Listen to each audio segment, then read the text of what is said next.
เลยเดียวใจมันถือจะเป็นป้าแม่เราเลยไปแล้วแม่ทำคนทำกันไปนอนใส่เล็กมีเด็กค่ะไปนอนกับน้ำขิงสองคนนี่ยังคิดถึงเรานอนอยู่นอกนอนเฝ้าแล้วนี่ไม่หงเลยแล้วเสียบ้านแล้วก็มันทำงานแต่ไปเจ้าเ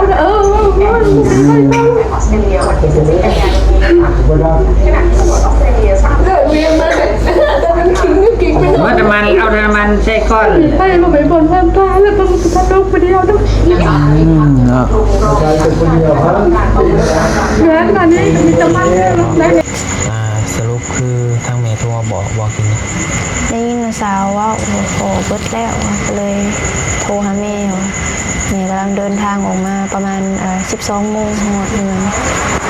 ถึงเที่ยงคืนพอแล้วเนาะตัวหอดพอยังไงก็เบิดกลางทางน่าจะ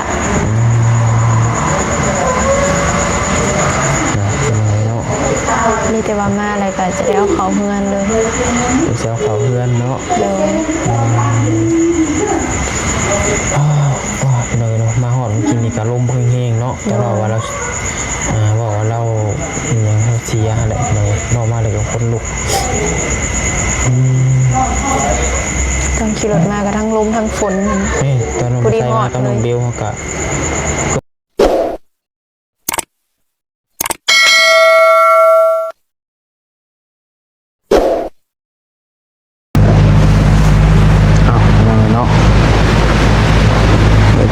วันนี้ก็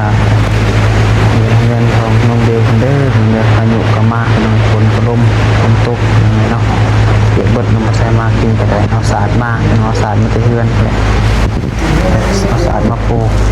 สาดทอง3 ปีเล่ากับระเบิดอะไรแล้วเขายังไม่ได้มาห่อเลยเอาไปหวานเลยบ่รู้ได้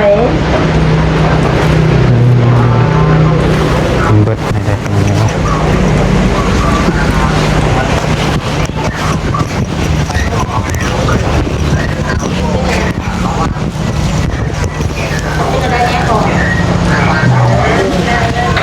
เอาคนเดียวแต่ละเจ้าเข้ามาหกบ้านเลยเด้อมาฮอดแต่ตอนนี้แหละประสานงานกันได้เลยเอามาทรมานฮอดเมื่อเราเราเคยเมื่อแล้วเลยลุงเล็กว่าแล้วแต่ครอบครัวเราหันกลุ่มครองเราหรือคือปู่นี่หรือว่าเจ้ารวมกันเบิ่งแล้วว่าคนเบิ่งกับเมียเราเสียไว้เฮือนบ่ไว้เฮือนก็ได้แล้วก็ล่างบ้านหรือว่าเสียไปพุ่นก็แล้วแต่หรือว่ากันให้บ้านเพื่อนก็อย่าเอาไปวัดก็เอาไปแล้วแต่เขานี่เดี๋ยวสิว่าคือคนอื่นนะโอ้ยแบบเพื่อนได้จ้ะอะไรอันก็ยังอยู่เพื่อนได้ผู้นี้ยังเขาเพื่อนได้ที่เขาก็ได้นี่นะเดี๋ยวเขาอยากเอาเงินกับแล้วแต่เขาอยากไปวัดแล้วแต่อันนี้จะขึ้นกับเขาเหมือนกันเดี๋ยวเขาสรุปกันได้แล้วแต่ทั่วเขา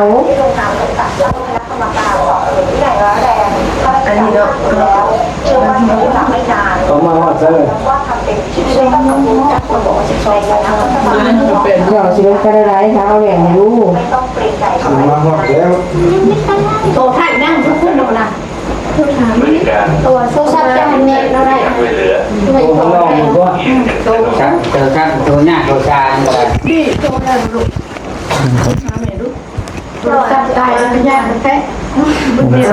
เขาว่าเจ้าใจเด้อเขาว่าเจ้าสิเอาตัวของเพื่อนโมหรือว่าสิเอาไปหลักเรียกเป็นเจ้าคันว่าเอาของเพื่อนกันล่างบ้านแต่เห็ดตู้มาแล้วคันว่าเจ้าเสียไปวัดก็แล้วแต่เจ้าเสียไว้ใส่ก็แล้วแต่เจ้าเด้อกันเด้อ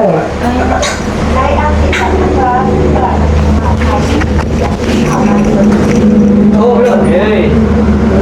แบบนี้นี่ได้จริงๆได้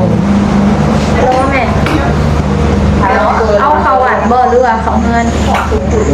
กลุ่มลงมาของเงินเนาะแต่ว่าโอเคใส่เราว่าเราเห็นเป็นเราไม่ว่าใส่เราเนี่ยครับโอ้ยนะกินมาใส่ข้าวเลยนะมันจะใส่เพื่อนช่วงโมงใส่ก็ยังโอ้มาเป็นด้วยไอโฟนเนี่ยไอโฟนนี่แหละเขาก็ได้ยินเสียงลมมึงนี่แหละมีโต๊ะเลยพ่อแล้วมีกับบางมีแหละเลยโมเมนต์เรามาเลยเรามาเงิน มาแล้ว มาแล้วมาใส่เงิน จะมาหาเงิน ไม่พันใส่เงินเพื่อน ไปเจลูก นี่ถามกับพันเห็นแล้ว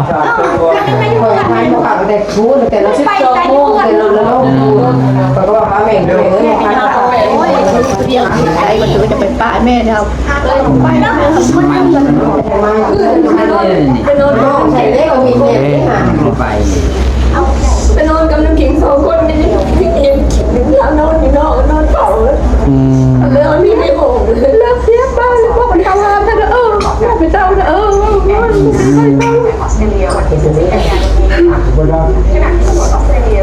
เวียนมาแต่มันขิงไปนอน ว่าน้ำมันเอาน้ำมันใส่ก้อน ให้มาไปบนบ้านตาแล้วต้องพัดลมไปเดียวด้วย เนาะ งานมานี่ก็มีตะมันเนี่ยลูกได้จะอยู่เดียวกินแม่เอ้ยเอาอยู่เดียวกินนะลูกหมดแล้วแม่ตะมัน เข้มแข็งอะไรเฮ็ดได้เนาะเพิ่นไปแหละแต่ว่า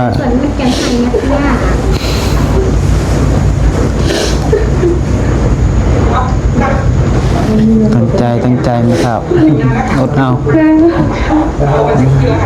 นอนกับหลังนอนมันอยู่ไม่เอามันไปแซวอยู่นี่แม่เอ้ยรออยู่ไปแซวเป็นห่วงลูกมันอีกน้อยแล้ว โบนะ ใส่เป็นหัวมาเด้อแม่เป็นหัว เป็นวันลูกมันดกเดือนจะคืนกระยาดกกระยาดื้อกระยาจ้อยค่อยนอนอยู่เนี่ยจ้อย อืม ลูกลูกขนาดดกกระยาเมาเหล้าไปจะไปมองคองมองกระยาจ้อยเขาพอได้แนวเงินงานนั้นเขาพอได้เงินงานกินยังกินได้แบบสิ้นจุ่มบ่ อืม เดี๋ยวนี้นะดกทุกคนก็ไปซื้อพ่นโต๊ะก็ไปซื้อให้ลูกกินนะเดี๋ยวจะบ้าน แม่ ได้ ก็เข้าใจเราก็แพงลูกว่างเลย หมดแล้วปันนี้จะบ่มีปันนี้กินปันนี้ โต๊ะไปเลยชื่อจริง พ่อมาคัดจะได้ก็ไม่ได้กินเพราะขนาดได้น้ำเด็กก็ใหญ่พ่อซื้อตำซัวมาหิ้วมาตำซัวมาให้ลูกนะ อืม ลูกก็นั่งทานกินลูกก็ได้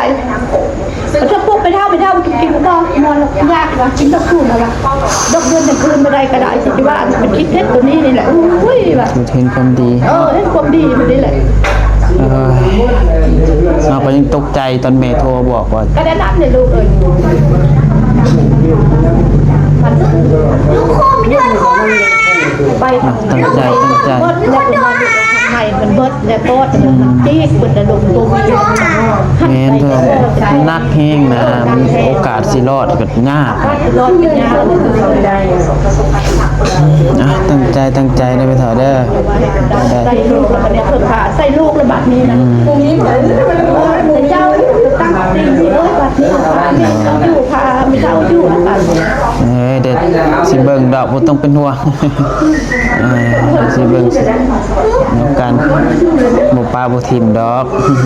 การเด็ดนี่เป็นสมัยแล้ว มาเบลก่อนโอ้ยเนาะ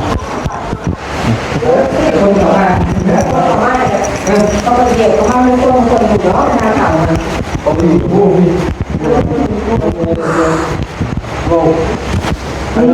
ตื่นไปเอาไปมีบ้านเต็ม เป็นช่างครับหมดเลยว่า กู้รวมระบบเต็มเลย อันนั้นมาทำงานมันสิเพื่อนได้มา แล้วยังไงกู้ ก็ไอ้พี่ สิมาแบบได้สัก สิป้าไว้บนแบบได้ใส่หมดมาถ้าพุ่นบ่ จริงใช่ไหมได้แต่บอกป้าควงนี่เพื่อนนี่มันเป็นมันก็ต้องไปทำแปลงเพื่อน ห่วง ห่วงไง ห่วง ควงมาหมด ผู้ชายนี่ปินหนาเป็นสิเอาหัวไปพูดปินหนาที่ชายตัวนั้นนี่แหละ ที่พ่อทำให้เราได้ของ แบบนี้เนาะ ดูเรื่องอะไร โอนร้านไม่ถามวันนี้ เอาเงี้ยที่เวลาตั้งไม่เห็นรู้แล้วนะ เอาปูก่อนก็ได้เดิมมาจังง่ายไหมปูดึงมาพี่ก่อนก็ได้ปูนั่งก่อนนี่แหละเพื่อนั่งเพื่อเรามาฮอดกับบ่ง่าย ห้าไปจากโมง ดูหนังนี่เนี่ย มานั่งแล้วก็8 โมง ยูทูบอยู่ที่ไหนจังอ่ะ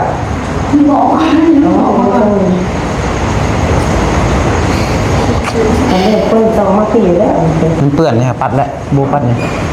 สาดมันเปื้อนหมด บนร่างมันบริปูนี่หรอวะ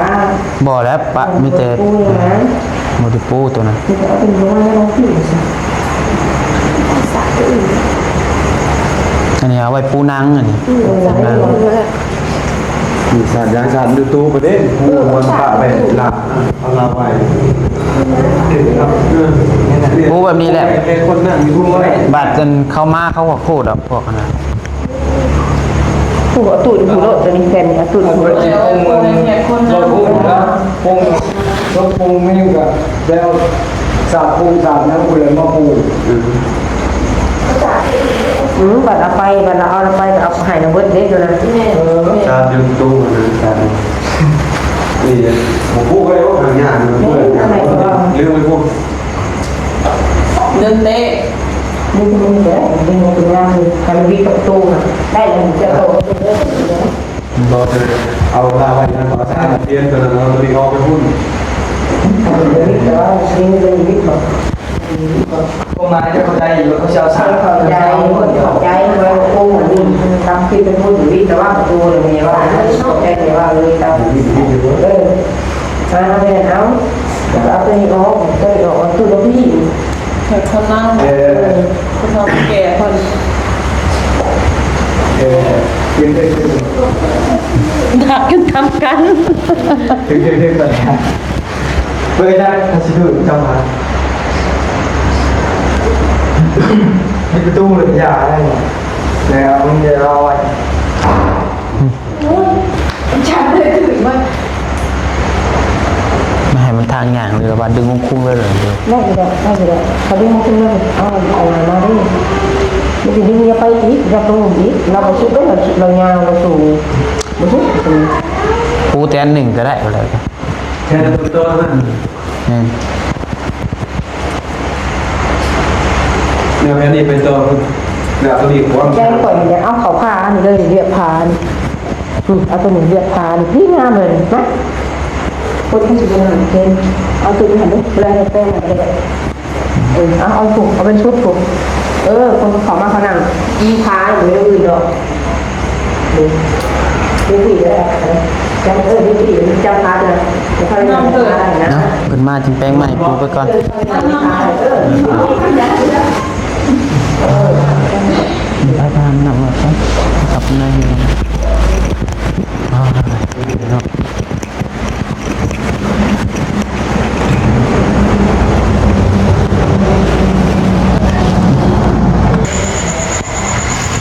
โอเคพี่น้องเนาะสรุปคือทางแม่โทรมาบอกกิน ได้ยินสาวว่าโอ้เบิดแล้วก็เลยโทรหาแม่ว่าแม่กำลังเดินทางออกมาประมาณ12 โมงหอดเมือง ก็ถึงเที่ยงคืนพอแล้วเนาะก็พอยังไงก็เบิดกลางทาง น่าจะ เนาะ มีแต่ว่ามาอะไรก็จะได้เอาเขาเฮือนเลย ไปเซลเขาเพื่อนเนาะ เลย ก็เป็นเลยเนาะมาหอดกินนี่ก็ลมเพิ่งแห้งเนาะแต่เราว่าเราบอกว่าเรายังเสียอะไรเลยนอกมาเลยก็คนลุก ต้องขี่รถมาก็ทั้งลมทั้งฝน นี่ตอนน้องใส่มากับน้องเบลเขาก็เป็นรถโลบบ่อม แม่ เป็นผัดลมผัดมากเลยก็เป็นน้องใส่พาน้องเบลล่มเพราะว่าถือศาสตร์มันหนักนี่ สามคืนไงบางนัก คืนบวกมันนั่นเนี่ยมันหนักเกิดแล้วมันจะว่าล่อถาอย่างนั้นธรรมใจกับดูโมทางน้องเบลคนนี้แหละประมาณเที่ยงคืนขึ้นมาฮอดเนาะ โดย เป็นยังไงบ้างมาแล้วกับบุญบุญแล้วเนาะจะบุญบุญแล้วเป็นยังไง โดย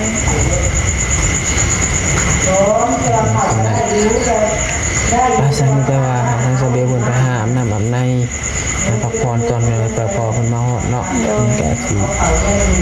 จะได้แหละเป็นยังไงหาเมืองน้ำกันเนาะ โดย โอเคได้เงินเด้อไปมาจ้ะ ไอดี